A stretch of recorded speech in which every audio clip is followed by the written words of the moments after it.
when I got here in 1993, right out of the bars on Cedar Springs, I was minding my own business. I had let church go. I was singing, I had a song about Marcia Brady. It was so... It was really off color. I'm just going to say that.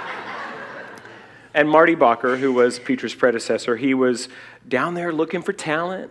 And I know that he was really into the music, and I thought on my break he was going to ask me out on a date, and he put a $5 tip in my jar, and he asked me to come sing at church. And I thought, what kind of a church has their minister come to the gay piano bar looking for talent? And I thought, this may be my church.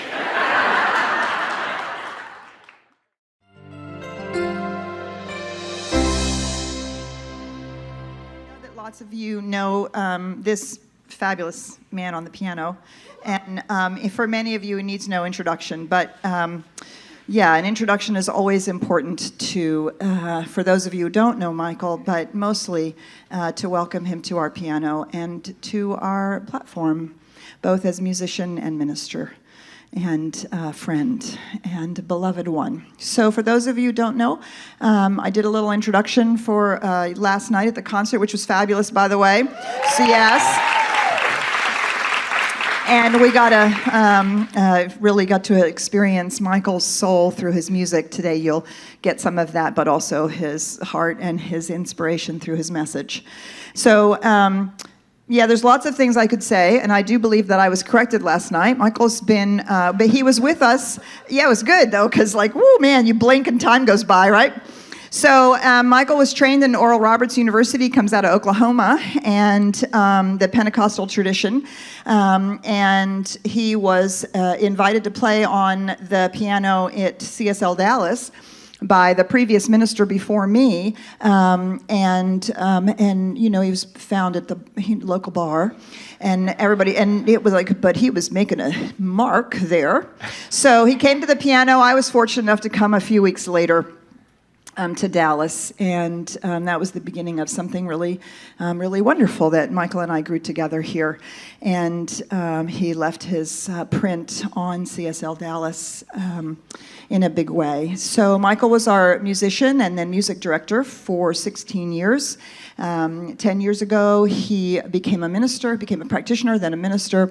He went on to Reno, Nevada for a few years, and then Unity of Houston. And Michael is now the senior minister there. He's been there 8 years. He's been the senior minister for 2. And during that time, Michael and I have learned and grown together. We've sharpened our intellectual understanding of science of mind together. We have deepened our experience of the presence together. We have practiced together. And I'm grateful to say that we continue to do so. And it means the world to me. And it's one of my deepest joys and biggest supports. And it is my privilege and pleasure to support this man and his ministry in Houston, doing this amazing work and all the work that you do around the world. And I'm so grateful that you're here with us today. I love you so much. I love you. Thank you. Thank you, Petra.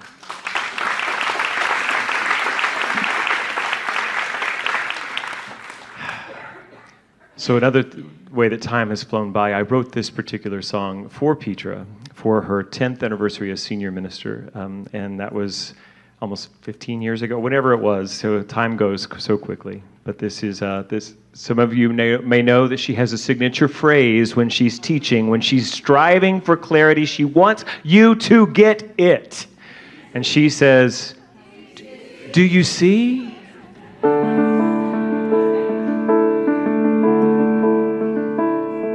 Have you ever found yourself lost and set adrift, wandering through your life with no direction? Well, I have, yes I have. And in this time when you were lost, have you ever had the strength to reach out to somebody who could help you? Well, I have, thank God I have. I found a teacher and a friend who helped me on my way. She lifted me into the light, and gently she would say, do you see, you are more than you believe yourself to be? Do you know there's a power in your hand? There is nothing in this world to keep you from your destiny. You are not blind, you are not bound, no, you are free. Do you see?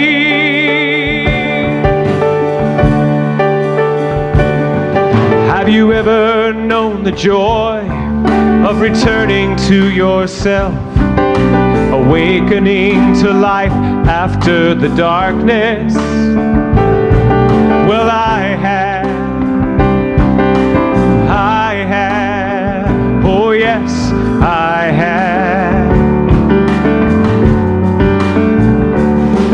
And when you were restored, have you ever turned around and helped someone who needed strength and guidance?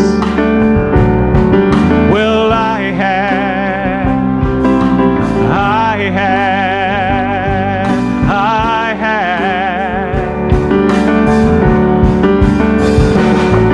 I became the teacher and the friend to someone who could not see. I have passed along that love and light my teacher gave to me. And I said, do you see? You are more than you believe yourself to be. Do you know there's a power in your hand? There is nothing in this world to keep you from your destiny. You are not blind, you are not bound, no, you are free. Do you see?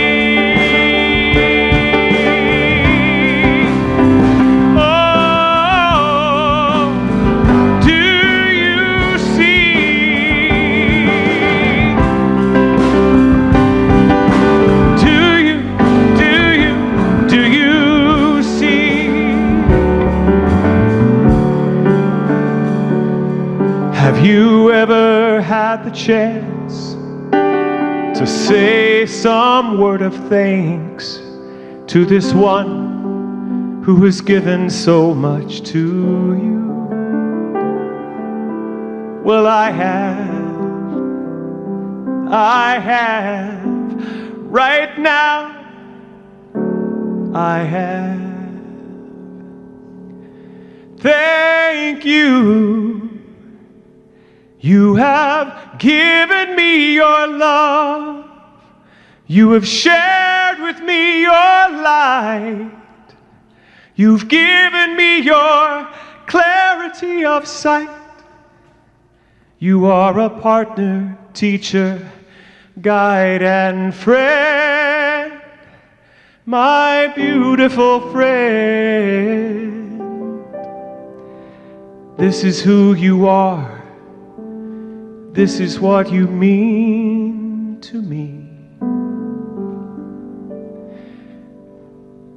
I'm really asking you, do you see?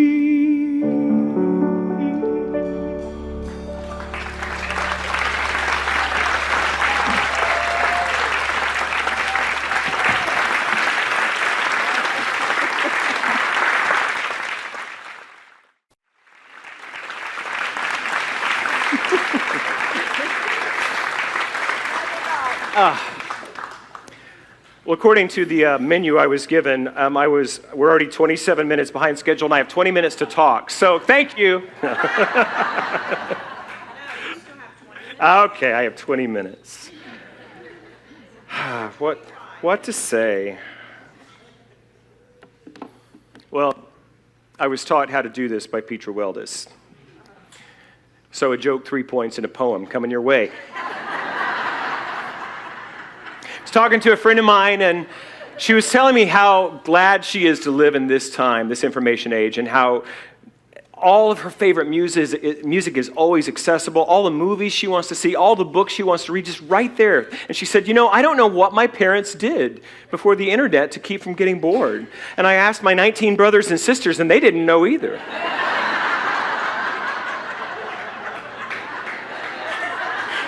Think about it. You got it, all right. You're quick.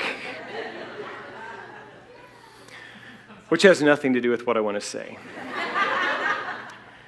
That is the title, What One Person Can Do. So Petra made me promise that I wouldn't spend the entire 20 minutes talking about her and embarrassing her by telling her how wonderful she is, but I have to do a little bit of that.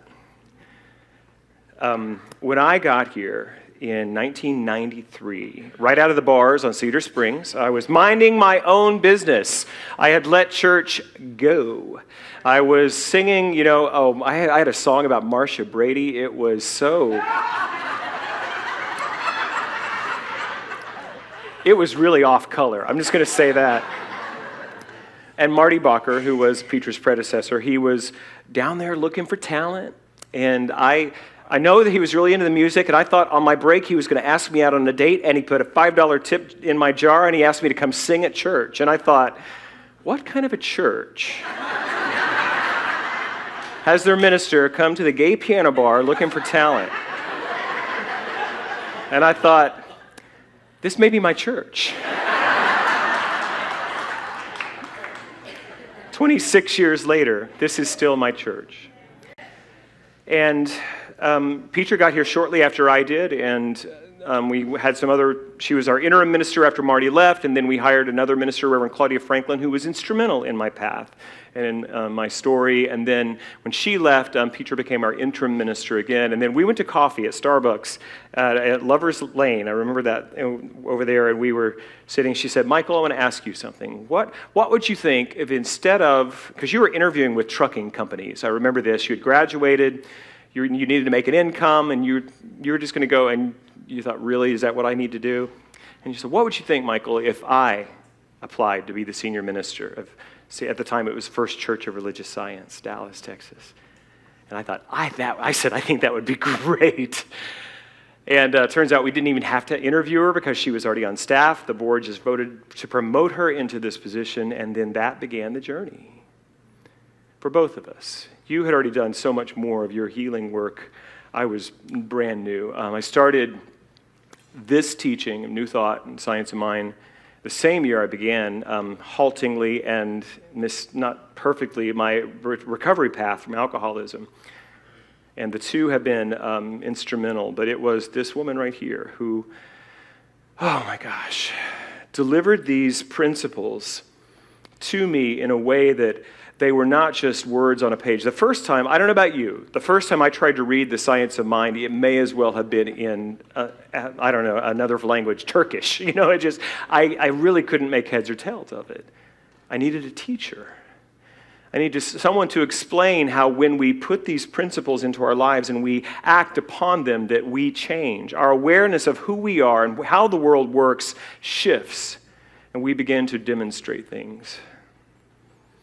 My very first Science of Mind, Spiritual Mind treatment was for a better gig. I was working at Bill's Hideaway down on Buena Vista. Fun bar. If you ever got a chance to go down there, it was fun. But I was working there, and I knew I wanted a better gig, and within a couple of months, I was working at the mansion on Turtle Creek, and was like, dang, this stuff works. I was hooked. And I began to take classes and shared the ups and the downs of my life with Petra Weldes. And she and I have been able to hold multiple strands of relationship. She was my boss, she was my minister, she was my teacher, and she was also my friend and confidant. And so many tears and so many laughs. We have had a great time.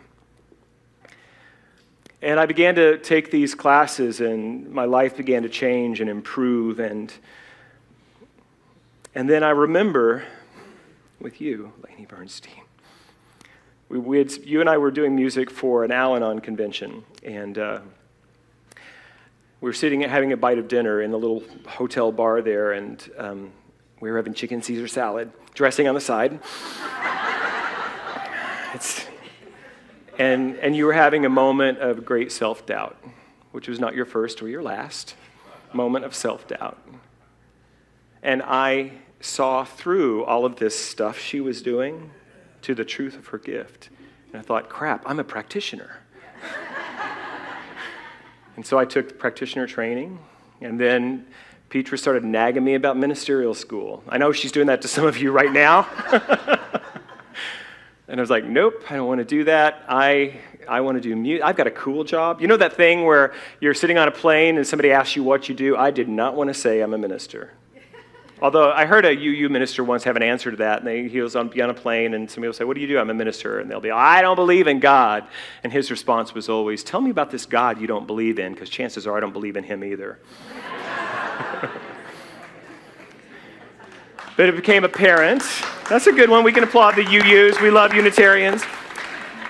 It became apparent that this was the next step for me too. And man, did that bring up my stuff, those 3 years of ministerial school. Everything, and that's, the old metaphysicians had a term called chemicalization. I don't know if you guys are familiar with this, but here's the way it works.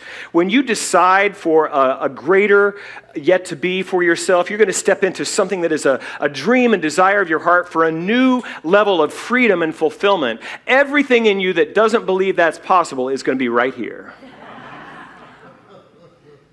The term chemicalization is like what happens when you break up the sediment at the bottom of a pond. All of that gunk just comes up. It has to be broken up. But that's what happens. How many of you have experienced that?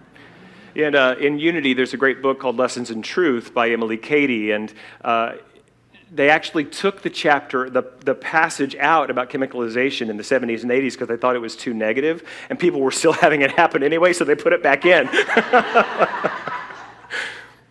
But I went through a lot of that. And I have often said I have a lot of friends and colleagues throughout the New Thought movement, and I believe that I had the greatest, the best ministerial training of anyone I know. Partly because we had this great master's degree program through Holmes Institute at the time, through CSL, but mostly because all of our nuts and bolts, how to do a ministry kind of classes, most of them were taught by this lady right here, who still young, it's like not even 50, and she had been doing ministry for 25 years. Such experience and such clarity. So I will tell you one more thing about what Petra has given to me. I am a people pleaser from way back. Middle child, it was my job to see what my family needed from me, and I would be that. And so I got really good at holding secrets, not telling the truth, and hiding behind anything I could rather than have the difficult conversation. That doesn't work with her. I don't know if you know this. It doesn't. And so many times she took me by the hand and took me into her office, and we sat down and we had the conversation that neither one of us wanted to have, but needed to happen. And you taught me how to do that.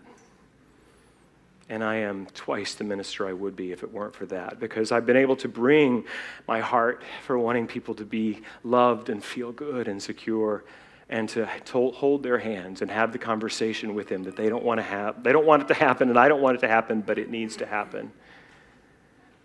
So, is that enough gushing? Okay, good. You are incredible. And there's another saying, I don't know where it comes from, one of the traditions says, it's good to dig many wells, but it's better to dig one deep well. And to give so many of your years in this body that you've been given to this community, to building something that is lasting. And it's not the place, in case you haven't figured out, it's the people. So many of us have been trained by Petra, have been nurtured by this community and launched. She tithes us out into the world. So I'm talking today really about spiritual evolution. And in case you haven't noticed, it's built in. You can't stay the same. It doesn't work. Life will conspire for your good. And if you're having one of those holy come apart seasons, God bless you. But that is life working on your behalf to call you forward into a new way of being. I think about, in Unity, we have much less allergy to Jesus and the Bible. I don't know if you knew that, but we have a greater comfort level in the culture in Unity with traditional Christian elements, and particularly the Bible and Jesus and the elder brother, the great way shower, the great teacher, the master teacher, not the Savior for our sins. But there's a great story in the Gospels. It's recorded several different ways where most of Jesus' disciples, they were not learned scholars. They were not men who were well-versed in the law. They were simple men. They were fishermen, many of them, in the Sea of Galilee. And there's a story in Matthew where Jesus walked up to Simon and his brother Andrew, who were fishing. And Jesus said, "Follow me, and I will make you fishers of men." Nothing in their experience would have prepared them for the life that was to come. Nothing.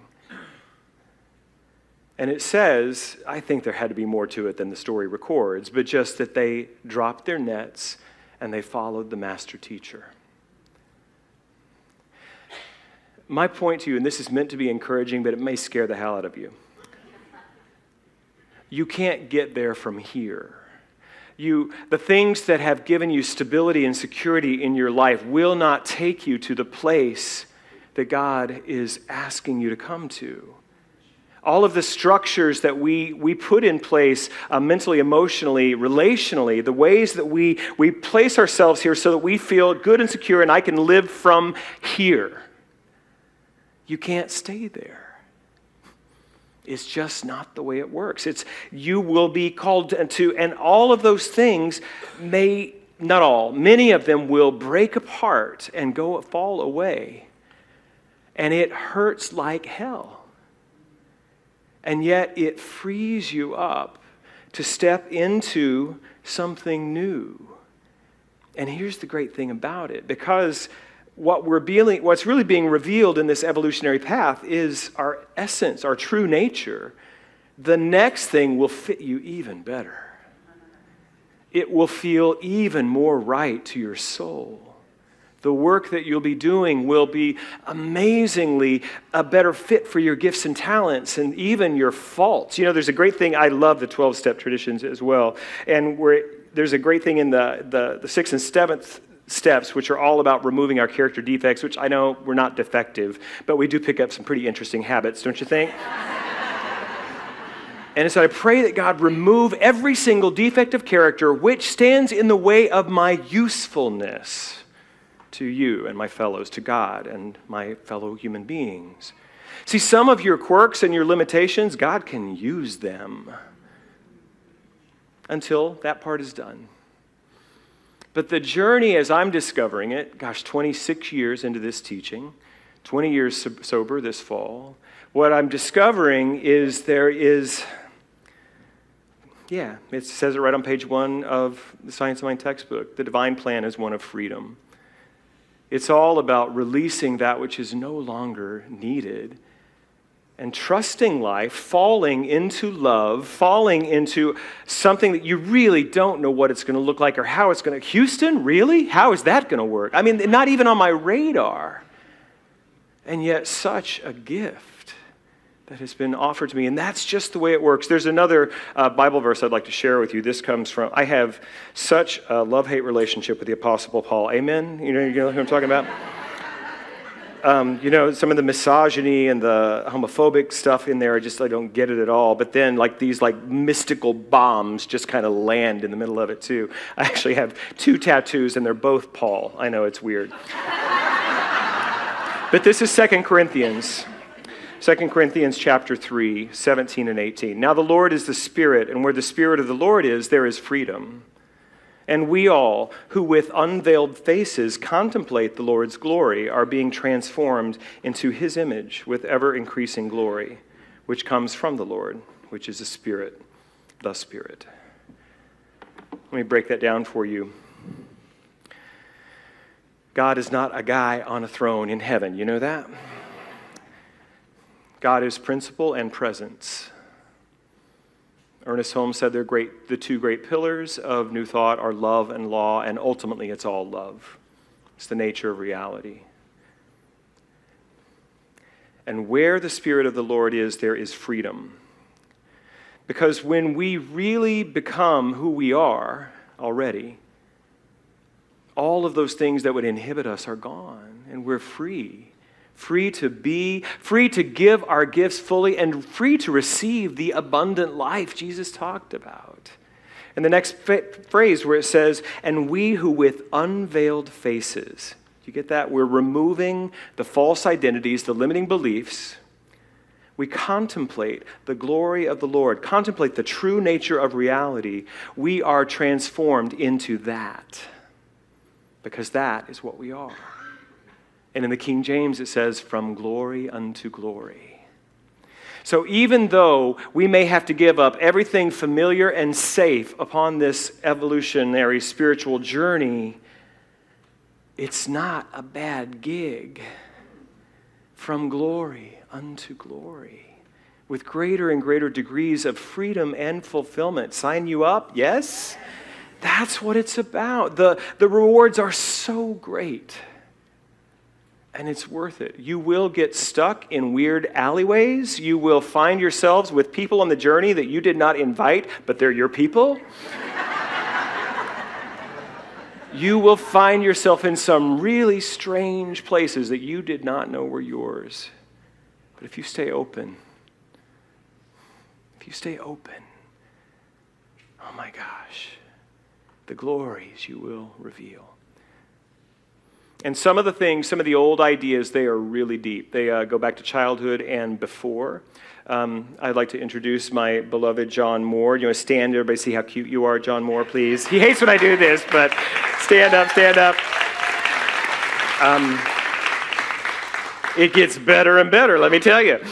No, John is doing a workshop this afternoon on family constellations, and I think he's going to tell you about it in a moment. But it is profound work to unlock ourselves from some of the unconscious loyalties that we have to our family system we don't even know about. So we can become free to express and explore who we are. There's a story it's been told, I don't know the original tradition or the author, but I first heard it in the Methodist church when I was about 8 years old. And I've heard it from other places too, but in a far-off kingdom, and I could do queendom, but just go with me on this. Let's not get hung up on pronouns for the sake of this story. In a far-off kingdom, there was a posting in the town square that said the king was throwing a banquet in honor of the crown prince. And everyone was welcome to come to the banquet and participate, provided they had royal clothing. And there was the town beggar who had never had money except just barely hand-to-mouth subsistence. And he saw the sign, he saw everyone welcome, and his heart just leapt, and then he saw only if they have royal clothing. And he looked down at his tattered rags, which someone had given him in charity, and his heart sank again back into the hopelessness of his situation. And then some little glimmer of an idea of maybe it could be a little bit different. Have you ever had one of those? Sometimes they come really in the darkest of the dark nights of the soul. You get just a little spark that maybe this isn't the whole story of me. It may come through a teacher who will say, this really isn't who you are. It happened for this man, and he just thought, well, I've got a really crazy harebrained idea, but I'm just going to go for it. And he marched himself to the palace gate, and he went to the guard, and he said, I would like an audience with the king. The guard looked at him and said, excuse me? Why? And he said, I don't have to tell you why. I am a subject of the king, and I demand an audience with the king. So the palace guard went away and told the king, and sure enough, to the guard's shock and surprise, the king agreed to the audience. And so the beggar was ushered into the throne room, and he stood before the king, and he was terrified. He thought, do I have the courage to go ahead and do this crazy idea that came to me? He stepped up, and the king looked at him and said, what is your request? And this is what life will always do for you. life is always saying, what is your request? What would you love? What would give you that freedom and fulfillment that your heart so desires? And the beggar, with his heart pounding in his chest, he said, I want to come to your banquet tomorrow, and I have only these tattered rags. But if you would give me one of your cast-off garments, I could come to the party, and it would cost you so little. You have so much. And the king was moved in his heart by the courage shown by this beggar. And he called the crown prince forward, and he said, I want you to take this man into your quarters, and I want you to give him any of your robes that he desires. And the prince knew his father was a weird guy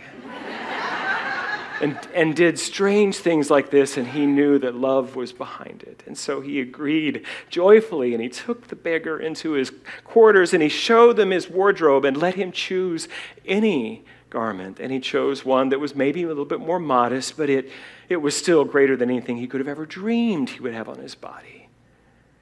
And he put it on, and he felt different. He saw himself in the mirror, and he perceived himself as a different person of possibility and promise. And he looked down and saw his tattered rags lying on the floor, and he was taught to be frugal, to not waste anything. And so he thanked the prince, and he scooped up his rags, and he went home. The next night he was preparing to leave for the banquet, and he was preening a little bit in front of his small little mirror and saw how gorgeous he looked in this outfit, and he was about to walk out to the door for the banquet, and he again noticed the bundle of rags by the door, and he thought, well, unlikely, but what if someone would come in and take, really, they're my only possession. I'm going to take them with me. And so he bundled up the rags, and he went to the banquet, and it was as glorious a banquet as you can imagine in any of these stories. Just dishes that were so astounding in their richness and their sumptuousness. And the beggar had an amazing time, but he noticed that he was missing many of the great delicacies because he didn't want to drop his bundle of rags. And so many of the dishes went by him. But he had a wonderful time and a little sadness, and he went home.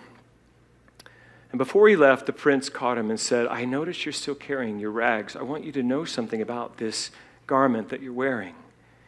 It will last your entire life. You have no need of those old rags. And he thanked him, and he didn't quite believe him. So for the rest of his days, he carried his bundle of rags. Some days he was so worried about tarnishing the royal robes, he would actually take them off and hide them and wear the old rags again. And finally, after years on his deathbed, he had a deathbed realization of that folly, of the unneeded pain that he had been carrying, that he could have just enjoyed these robes which were like new his whole life, and yet he had spent so much time carrying the old bundle. And he asked the king to come see him on his deathbed. And he confessed to the king his sorrow at having never released the old way. And he and the king wept together in sorrow and compassion. I have done that. I continue to do that. Where I hold the old pattern of belief about who I am as though it were precious treasure, and it is nothing but filth and rags. I have a teacher who would so often point out my filthy bundle and ask me to leave it behind. It's no longer serving you, Michael. And you do it. We all do it. So I love being taught by stories. I hope you do too. That we can all place ourselves in that character and see the ways that we're holding on to old ideas about who we are, old thoughts about scarcity and limitation, about illness and loneliness, All of these ways that we carry old things, and that's not who you are. And it never was. So this community, I do have a big church with beautiful campus and just so many things. I love lovely people, incredible people. We're celebrating our 100th anniversary this year at Unity of Houston. Yeah, it's been great. And there are things I really miss. I miss the consciousness of science of mind practitioners in the community. People who have been trained to hold consciousness of truth for you, to know your royalty.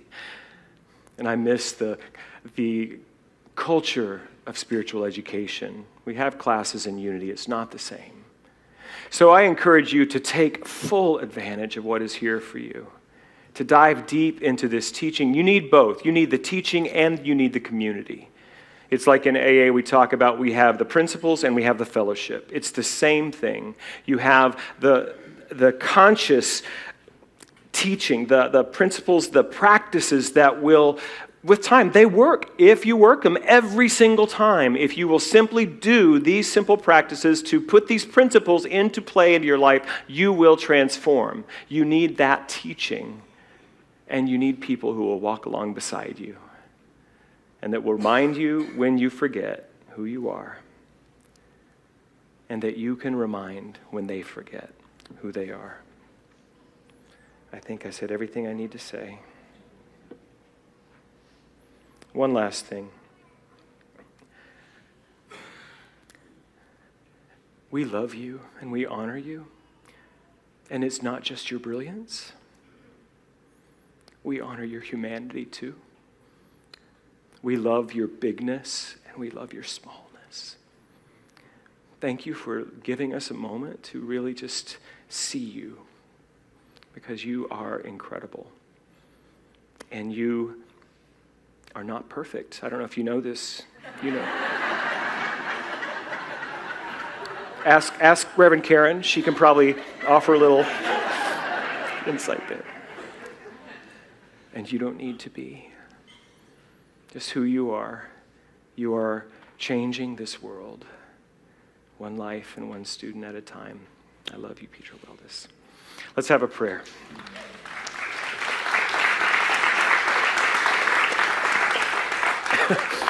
They make it hard for a minister to get over to this piano, I tell you. So I invite you now to just notice where you might be holding some tension or something in your body. Sometimes these messages and stories will bring up something. And just notice it. And just breathe it out with your next exhalation. Let it go. Drop the shoulders. Relax the jaw. Relax the belly. And right here and now, come to this awareness where we together sit in this sacred place to recognize the truth that there is only one life, one power, one presence, one energy of good, of generosity. It is life itself. It is love itself. I call it God because that's the biggest word I know. But it is good, and it gives. The good of God flows forever from its own very nature into all of its expressions, and all of us are expressions of this one life. The good of God's blessings flows to us, through us, in us, as us. We are one with this infinite generosity and good. And so right now in this moment, I simply remember that. And I remember it for myself, and I remember it for my beloved friend Petra Weldes. I remember it for Reverend Karen Fry. I remember it for the entire leadership of this community. I remember it for everyone who considers CSLDallas their spiritual home. That the generosity of God is yours, is mine, is ours. And so what I speak is a word of openness and receptivity. In this moment of connection and remembrance, I remember for us all that life is good, that love is here, that all that we need is already given, awaiting our recognition and receivership. We remember. When I forget, will you remember for me? When I forget, will you remember for me? Help me see what you see when I forget. And so we bless this community of remembering for one another the truth that we are all divine, that we are all expressions of infinite love. We are all sons and daughters of the Most High. We are all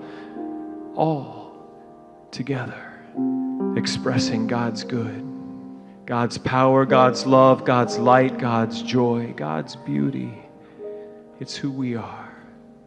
And in community, we can commit to remembering for ourselves and for one another. When you forget, I will remember for you. When you forget, I will remember for you. I will see what you can't see when you forget. I will remember when you forget. I will remember when you forget. And so we remember together this great truth of the life of God living itself perfectly, wholly, freely as each of us. And we are filled with thanksgiving, with a sense of, as Thomas Troward said, cheerful expectancy that what is coming is greater than what we have known. We say yes to that. We give thanks. We let it be as it ever was and ever shall be, and as it is. And we signify this by saying together, and so it is.